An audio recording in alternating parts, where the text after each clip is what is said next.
A fome mata milhões de pessoas no mundo. Segundo a Unicef, 22 milhões de crianças passam fome e mais de 1 milhão estão em risco iminente de morte por causa da desnutrição. A ONG Banco de Alimentos atua no combate aos efeitos da fome e o desperdício de alimentos.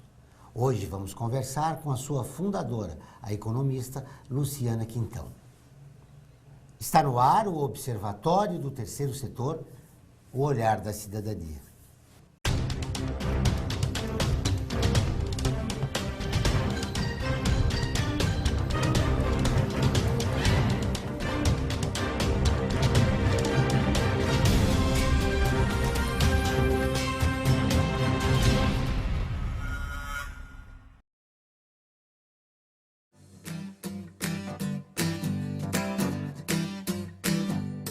A Casa Taiguara é uma casa que já existe há 16 anos. No momento, nós estamos com projetos de acolhimento provisório de crianças e adolescentes em situação de risco e vulnerabilidade social, onde nós procuramos acolher essa criança e fazer os encaminhamentos necessários.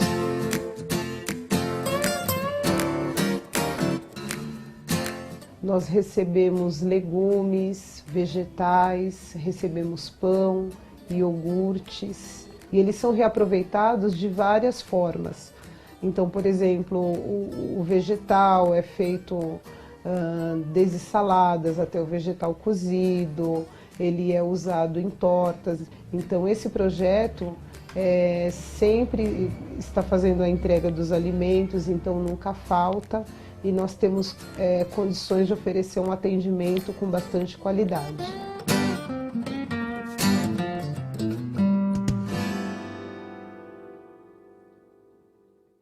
O Observatório do Terceiro Setor mostra pessoas que trabalham para a melhoria da sociedade, além de divulgar e interagir de forma comprometida com as organizações de interesse social.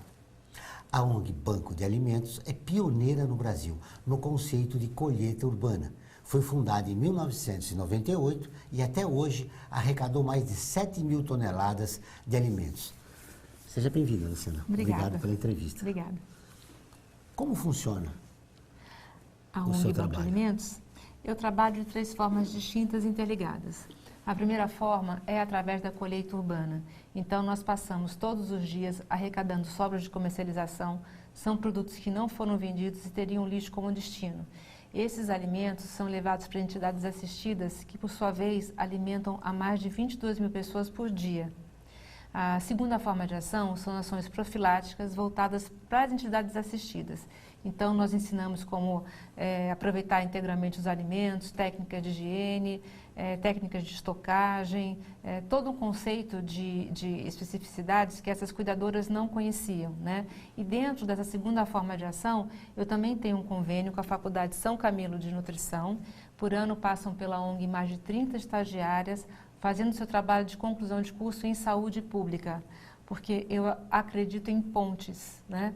E por fim, a terceira forma de ação é o que eu estou fazendo aqui agora com o Joel, né? Eu vou em escolas, eu vou na televisão, eu escrevo livro, faço documentário, um acabou de ser lançado agora chamado A Cultura do Desperdício, para convidar a sociedade como um todo a participar, né? Porque cada um de nós tem o seu papel. Se nós não participarmos, nós não vamos mudar, nós não vamos acabar com tantas carências que estão por aí. Muito bem. Falando em desperdício, ele é muito grande, o desperdício de alimentos aqui no Brasil? É gigante, né? Mais de 30% de tudo que é produzido vai parar no lixo. Isso daria para alimentar milhões de pessoas todos os dias com as 3 refeições básicas. É uma coisa realmente... É um contrassenso total, é uma violência social e é uma violência em relação à natureza também. E quais são as razões? As razões? As razões são razões estruturais, né? Então, eu acho que o governo tem dificuldade em armazenar os alimentos, às vezes em escoar esse alimento. São também razões de produção. Às vezes o produtor não tem uma tecnologia que faz com que ele aproveite todas as etapas da produção da melhor forma possível. E, é claro, também é uma questão social nossa, né? de toda a sociedade, né? do comércio, das pessoas físicas, das leis também que não incentivam, e isso tem que mudar a doação de alimentos. Então, acho que todos nós somos responsáveis por esse desperdício gigante que existe no Brasil e no mundo. Não há um estímulo, né, para se doar alimentos no nosso país? Não, não há um estímulo. Eu acho que hoje eu posso dizer que uma das minhas maiores contribuições, além de, é claro, ter dado mais de 7 mil toneladas de alimentos nesse período, né, e pensado também na questão do meio ambiente, porque cada 1 grama de alimento jogado no lixo, cada 1 quilo de alimento jogado no lixo gera 400 gramas de gás carbônico. Então, aí o efeito estufa também, variações climáticas, tudo isso, né? Mas é mostrar para as pessoas que uma pessoa faz diferença, que a gente pode sim mudar o nosso Brasil, que está tudo nas nossas mãos, depende de nós. Então, por favor, vamos arregaçar as mangas, né? E vamos fazer e também saber cobrar o necessário dos dirigentes do país. Falando nas pessoas e na motivação, como educar as pessoas para evitar o desperdício? Olha, eu acho que a primeira coisa que se deve fazer é dar consciência para as pessoas, né? Tem pessoas que comem em abundância, tem pessoas que não têm o que comer, né? A gente pode trabalhar nesses 2 Brasis, por assim dizer. É claro que ainda tem vários intermediários, né, entre as 2 pontas. Mas o que come muito, a gente vai dizer, olha, não compre muito, né? Compre só o necessário. Compre frutas da estação, organize sua geladeira dessa tal forma. Use integralmente o alimento com a casca, com o talho, com a semente, para não haver um segundo desperdício. Já para quem é muito pobre, nós vamos frisar nessa segundo conceito, o último conceito, desculpe, que eu citei agora, que é aproveitar integralmente o alimento. Então, nessas áreas dos alimentos, que são chamadas áreas não convencionais, partes não convencionais, e que tinham, até recentemente, realmente o lixo como destino, né, que estão contidas as melhores partes do alimento, né? É onde tem mais vitaminas, mais sais minerais, às vezes 1000% a mais do que a polpa, o interior da fruta, por exemplo, né? A gente no nosso site estressa muito esse conhecimento, né? Então, para a pessoa que tem pouca renda, para as entidades também, se ela preparar o alimento integralmente, ela vai dar mais do que comer, gastando menos, porque o dinheiro vai render mais. Diante dessa realidade, pode-se dizer que o brasileiro come pouco e mal? Então, eu acho difícil falar o brasileiro, né? Porque assim, que brasileiro que você está se referindo, né? A gente tem 57 milhões de pessoas hoje que vivem em insegurança alimentar. Não sabe se terão o que comer em quantidade e qualidade na próxima refeição. 57 milhões de pessoas ainda é quase a metade da população do Brasil, né?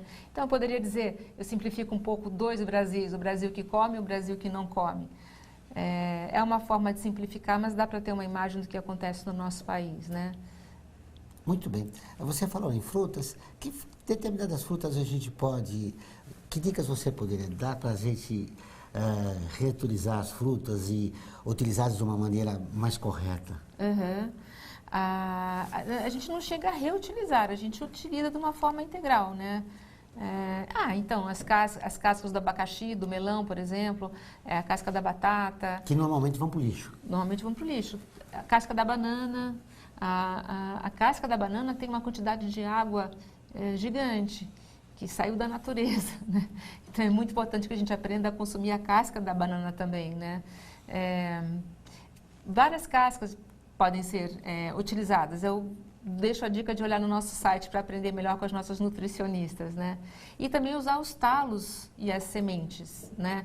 Talos de agrião, talos de brócolis, de couve-flor, todos esses talinhos, né? E semente também, como por exemplo a semente de abóbora. Eu sei que é extremamente nutritiva, você pode torrá-la e comer, inclusive macerá-la, ela até adquire uma cor verde, você pode jogar nas suas preparações, é muito interessante. Como é que surgiu o interesse seu por esse assunto?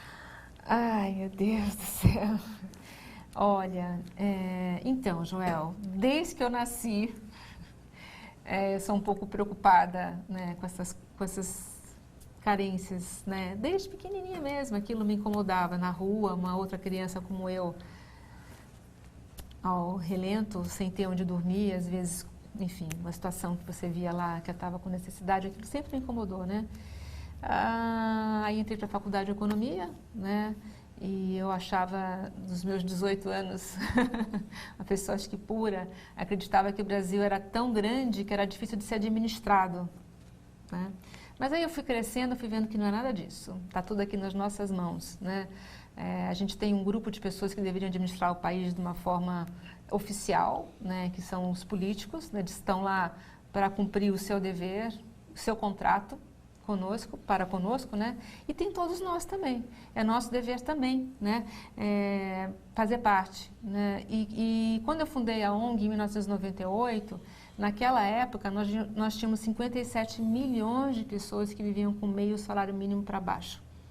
27 milhões de indigentes, que não significa que não tem renda nenhuma, né? Já éramos uma das 10 maiores economias do mundo e o 4º maior produtor de alimentos, né? E eu nunca fiquei feliz com essa situação, né? Na verdade, quando eu fundei a ONG, foi porque eu parei e tive um diálogo comigo mesmo, interno. Eu me perguntei se eu ia continuar só pensando ou se eu ia fazer alguma coisa a respeito. Você sabia que todas terças e quintas-feiras, ao vivo, às 14 horas, tem programa de rádio Observatório do Terceiro Setor? Não? Recebemos especialistas que, junto com os ouvintes, debatem os principais temas da atualidade e do terceiro setor. Você pode ouvir pela Rádio Trianon AM 740 ou em qualquer lugar do mundo, pela internet, do seu celular, computador ou tablet, pelo link que aparece na sua tela. Participe e ajude numa sociedade mais justa, solidária e sustentável. Voltamos depois do intervalo.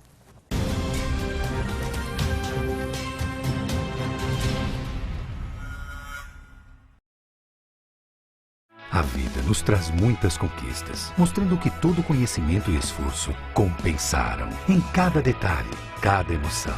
Estudar na FIA me fez crescer profissionalmente e a conquistar um objetivo maior, que foi a felicidade de ajudar meus filhos numa carreira brilhante. E a FIA compartilha esses sonhos com a melhor estrutura, corpo docente e networking que conduzem ao sucesso e à felicidade. FIA, sua maior conquista. Olá, eu sou Laura Gelbert, da ONU News. Notícias das Nações Unidas e do mundo você acompanha na página e nos programas do Observatório do Terceiro Setor, parceiro da ONU News. E para acompanhar diretamente a ONU News em português, acesse nossa página e redes sociais. Até lá!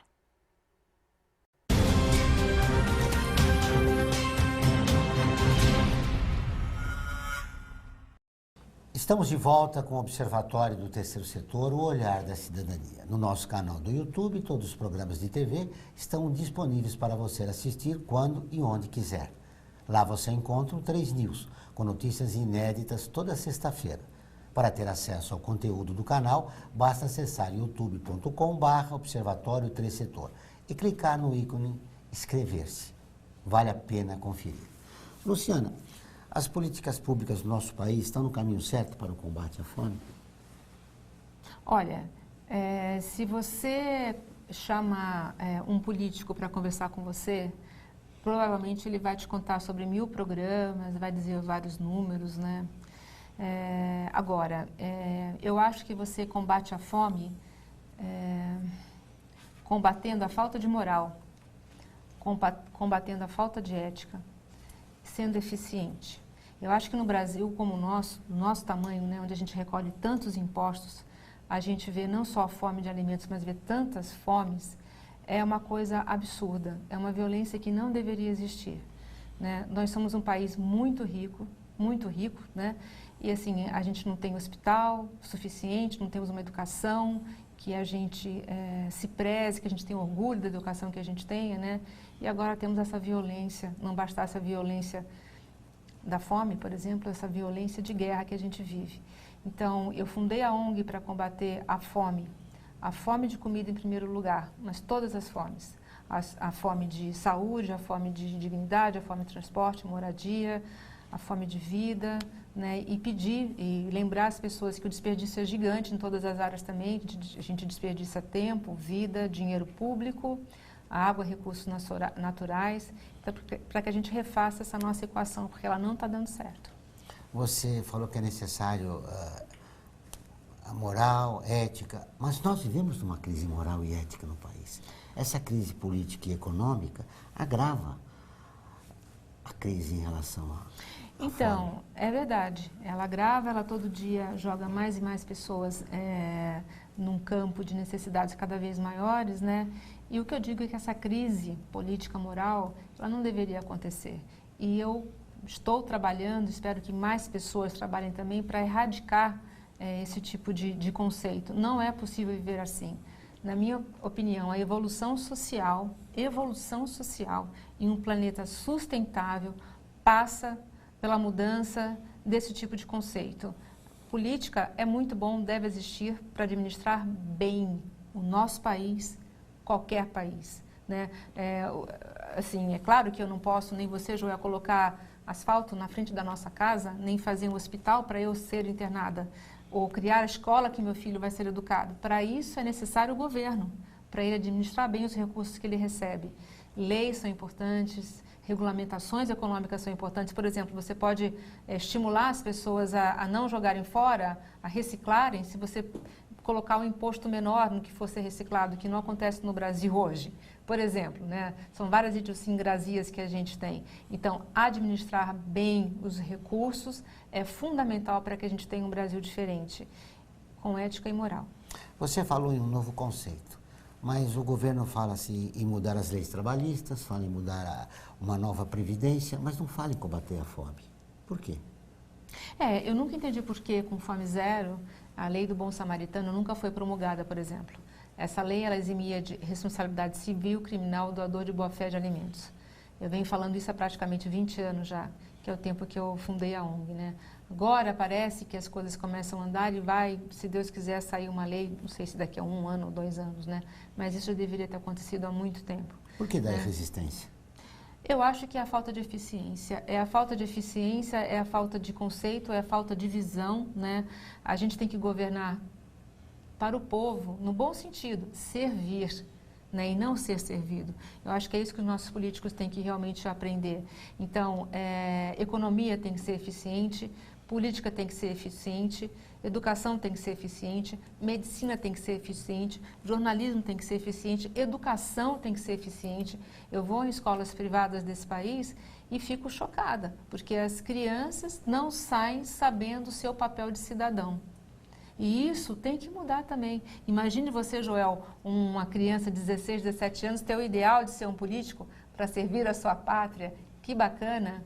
Eu não vejo isso acontecer, né? Isso é uma coisa que deveria mudar também.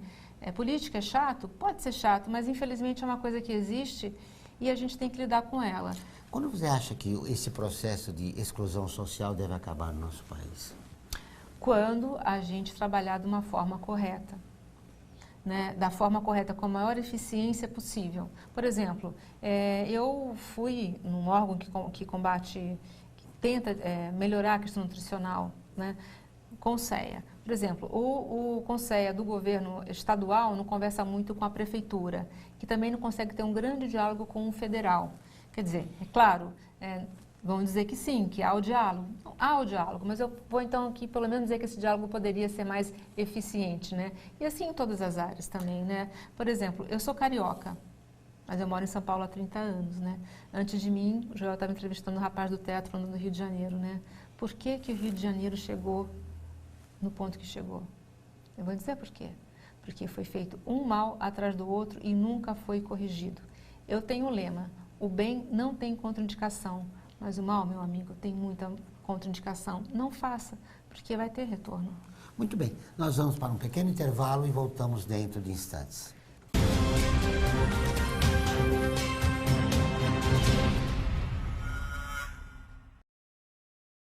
A FUNASP colabora com a USP nas relações entre fundações por meio de fóruns, simpósios, seminários, pesquisas e intercâmbio de informações, além do seu investimento na área social.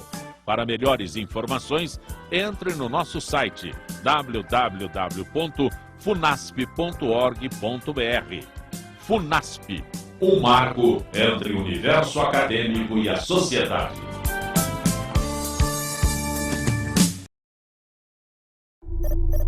Internacionalizar a economia afeta o seu emprego? Para onde vai o Brasil? Ter opinião sem análise é só repetição. Repetição, repetição, repetição, repetição, repetição, repetição, repetição, repetição. Informação é importante. Análise é fundamental. Le Monde Diplomatique Brasil. Independente e crítico.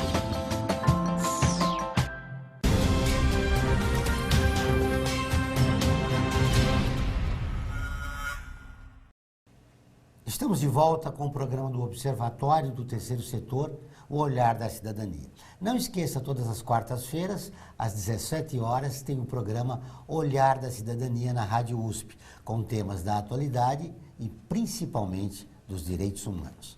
Anote, todas as quartas-feiras, às 17 horas, na Rádio USP, em São Paulo, 93,7, e em Ribeirão Preto, 107,9 FM. Nós falamos um pouco do teu trabalho, mas eu percebi que ainda no Brasil há uma grande resistência a se doar alimentos. É verdade. 18 anos atrás, quando eu comecei, 19 anos atrás, eu mandei 400 cartas para a indústria, apenas 5 responderam boa sorte. Então, no começo eu só doava hortifruti granjeiro, hortifruti na realidade, né, que eram frutas e legumes e verduras que os pequenos empresários me doavam diretamente, né, porque eu não desisti. Aí eu acabei conseguindo uma indústria que começou a me doar pão, mas não queria que eu colocasse o nome dela para não divulgar medo, né. Aí eu não insisti também, não, é importante a gente ser um desobediente civil no bom sentido, porque aí a gente traz outros conosco e tal, então ela deixou que eu colocasse o nome dela e assim foi, né. Até que hoje a situação é diferente, mas ainda não é a situação que a gente quer ver. A gente quer, por exemplo, que se fosse proibido jogar alimento no lixo, alimentos que não foram vendidos, por exemplo, industrializados, né? Por que jogar no lixo, né? Por exemplo. No caso dos restaurantes, eles são impedidos pela vigilância sanitária aqui no nosso município, né? Então, na realidade, sempre tem um jeito de doar o alimento, né? Por exemplo, eu peguei para mim, como é que eu resolvi a minha vida nesse sentido, né? Eu peguei para mim a responsabilidade do alimento doado. Então, quando eu pego o alimento, eu deixo um recibo com o doador de alimentos, né? Que eu peguei 100 quilos de batata, por exemplo, ele fica com uma via. Aí eu passo em 5 entidades, deixo 20 quilos em cada entidade. Mas essas entidades também, tudo que elas recebem está lá no recibinho delas, 20 quilos de batata e outras coisas, e elas vão atestar que viram que está tudo perfeito para o consumo e o que for industrial está dentro do prazo de validade. Então, assim, quem quer faz, né? Você trabalha com quantas entidades? Eu dou alimento para 42 entidades. E como é essa doação? Ela é semanal? Ela é diária. Então, como eu contei no primeiro bloco, né, eu passo todos os dias recolhendo sobras de comercialização, produtos que não foram vendidos e seriam jogados no lixo. Eu recolho com todo cuidado, o alimento super nobre, nós recolhemos com luva, sacamos em sacos ou colocamos em caixa, tudo perfeito, acondicionamos perfeitamente e levamos então às entidades assistidas. Elas que vão manipular e servir esses alimentos. E além da orientação nutricional, né, que vocês fazem também. Sim, além daquela orientação que a gente depois trabalha dentro daquela entidade para que elas melhorem as práticas internas. Muito bem. E essa é uma grande dificuldade também, né? Porque as entidades podem receber alimento e não dar o tratamento adequado, né? É verdade. Nós já descadastramos nos nossos quase 20 anos 3 entidades por conta disso. E como a gente resolve esse problema? Porque essas entidades, elas trabalham diretamente, né, com a pessoa que precisa se alimentar. Infelizmente, já descadastramos 3 entidades nesses quase 20 anos, né? Uma serviu de propósitos políticos, a outra não estava trabalhando conforme os nossos preceitos, porque a entidade, quando recebe os nossos alimentos, ela tem um contrato de parceria conosco. Então, por exemplo, ela não pode receber o alimento e deixar no chão, por exemplo, não pode usar alimentos vencidos, e essa estava um pouco difícil de cumprir as regras, né? E por fim, a última, ela estava vendendo produtos lácteos, na realidade muito triste para pagar a conta de luz, mas nós temos também um contrato com os doadores de alimentos que a gente não pode tirar uma banana para nada, a gente não pode comercializar nada, a gente recebe e a gente repassa como doação. Então, infelizmente, tivemos que descadastrar essa entidade também. O importante é destacar que vocês orientam todas essas ONGs, né? Todas. Nós trabalhamos de uma forma extremamente profissional, porque, inclusive, para o bem ser em alta escala, tem que ser de uma forma profissional. É verdade. E agora, como é que você vê o futuro? Vocês trabalham com mais de 40 organizações de interesse social. Você espera aumentar isso com o apoio do governo ou o próprio crescimento, né, da doação de alimentos em relação da sociedade civil? Então, Joel, é muito difícil, porque eu sou sociedade civil, né, eu não tenho um convênio nenhum com o governo, em nenhuma esfera, nem municipal, nem federal, nem estadual. A ONG ela é perfeita, juridicamente falando, todos os funcionários são CLT, o que é caro nesse país, né? Então, pensar em crescer é muito difícil, porque as crises vêm, os custos estão lá para a gente pagar, né? E às vezes receitas que também vêm de doação ou de prestação de serviços, que nós prestamos serviços, também a gente vai, enfim, posso falar um pouco mais sobre isso, né? Mas quando não entra dinheiro é muito complicado. Então, pensar em crescer infinitamente seria maravilhoso, mas eu acho que o importante para mim seria ensinar outros a fazerem a mesma coisa. Tem sido muito difícil dar uma resposta nessa crise econômica e política? Foi muito difícil. Em maio do ano passado, em abril do ano passado, eu quase fechei. Eu tive que doar recursos financeiros próprios para a ONG não fechar.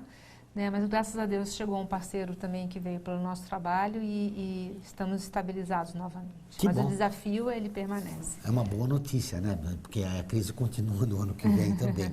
De que maneira as entidades podem se cadastrar para receber esses alimentos que vocês doam? Olha, elas podem entrar em contato conosco, mas nós já temos mais de 100 entidades em fila de espera. É verdade? É verdade. Vocês ajudam também pessoas físicas ou só organizações pessoas de interesse físicas, social? Não, porque nós estamos voltados a entregar esse alimento para entidades, como eu comentei para vocês, né? Essas entidades, por sua vez, é que vão manipular e servir esses alimentos para os seus assistidos, né? Eu tenho entidade que recebe 1.200 moradores de rua, por exemplo, que é o Sinal da Esperança. Então, eu fiz essa logística toda porque eu acho que assim eu posso ajudar muito mais. Fechamos nossa entrevista. Muito obrigado por você ter vindo aqui, Obrigada Luciana. a você. Conclusões finais. O que mais importante você queria deixar registrado nessa nossa conversa para o telespectador? A primeira fome que tem que ser saciada, e talvez ela sacie todas as outras, é a fome de amor. Vamos amar mais. Do que mais você tem medo? Eu poderia dizer que na ausência do amor nós poderíamos ser eficientes, porque ia ser bom para todos nós, todos querem ter um planeta preservado, sem guerras, né? Eu tenho medo que a gente não tome o caminho correto. Para quem quiser colaborar com o teu trabalho, o que deve fazer? Para quem quiser colaborar, entre em contato conosco através do site www.bancodealimentos.org.br. Obrigada. Obrigado pela entrevista e Obrigada. parabéns pelo teu trabalho, Luciana. Obrigada. O programa do Observatório do Terceiro Setor dessa semana fica por aqui. Mas para continuar nos acompanhando, acesse o nosso portal observatoriotercesetor.org.br. Participe e fique por dentro das novidades do terceiro setor e do mundo. Lembrando que o Observatório do Terceiro Setor está presente em mais de 40 países e atinge mais de 1 milhão de pessoas todos os meses. Voltaremos na próxima semana com o Observatório do Terceiro Setor, o olhar da cidadania. Até o próximo programa. Obrigada.